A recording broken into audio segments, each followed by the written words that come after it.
ये मानव शरीर और यह सत्य भक्ति, सच्चा सतगुरु, सच्चा ज्ञान, पूर्ण परमात्मा, परम अक्षर ब्रह्म की जानकारी और सच्ची भक्ति, मूल ज्ञान जो आज तक छुपा रखा था, यो आपको प्राप्त हो गया। अब ये सौदा करनी होगा। इसमें चूक गए, युगों युग रोना पड़ेगा, कुर्बान होना पड़ेगा, ज्यादा ध्यान देना पड़ेगा। हम जिस काम के लिए भगवान ने छोड़ दें, भक्ति ना करें या सत्संग में ना जावे, सेवा नहीं कर पाओ और उस काम के लिए ही लगे रहें और वो काम पूरा हुआ नहीं, नुकसान भी ज्यादा हो जाए। परमात्मा साथ होगा ना, फिर भगवान की आवश्यकता क्या है? परमात्मा को इसीलिए खोजा करते हैं, इसीलिए उनकी संग ग्रहण करते हैं कि वो कुछ अटकर करता है, हमारे दुख को दूर करता है, काम में बरकत करता है और सौ दुख निवारण करता है। फिर करता किसका है? तन मन शीस ईस अपने पे, तन मन शीस इष्ट अपने पे, पहलम चोट चढ़ावे जब कोई, राम भगत गति पावे हो।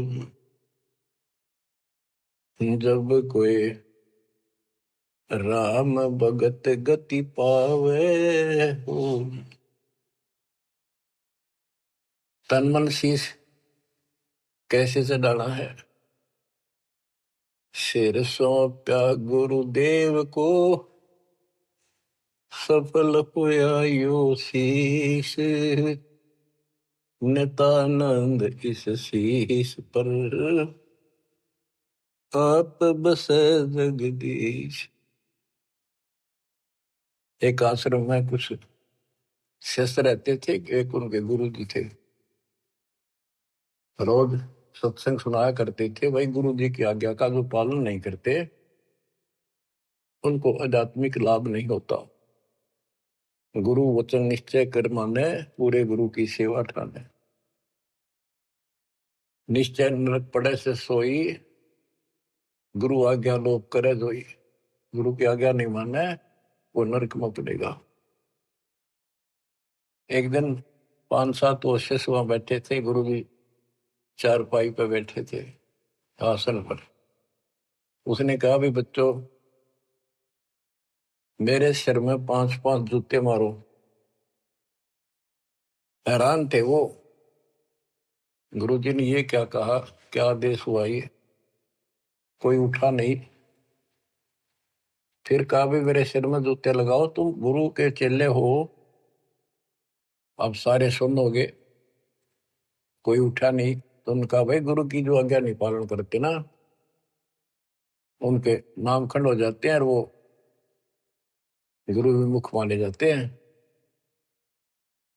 कोई नहीं उठा। एक भगत उठा, उसने अपना जूता निकाला, गुरु जी के चरणों में बैठ के अपने सिर में पट्टा पट 5 मारे। 1 2 3 4 5। गुरु जी बोले, भाई तेरे सिर में नहीं, मेरे सिर में कहा आपने। तो उसने कहा, हे गुरुदेव, गुरुदास का शीश भी तो आपका ही है।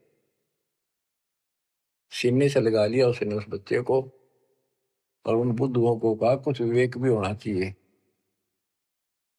कहा जाता है उसमें नहीं भाई सिर सोप्या काट के धर दिया, नहीं, समर्पित होना होता है। कति सच्चे जलते हैं, ये कहने सुनने की बातें ना है, कर पाड़न की।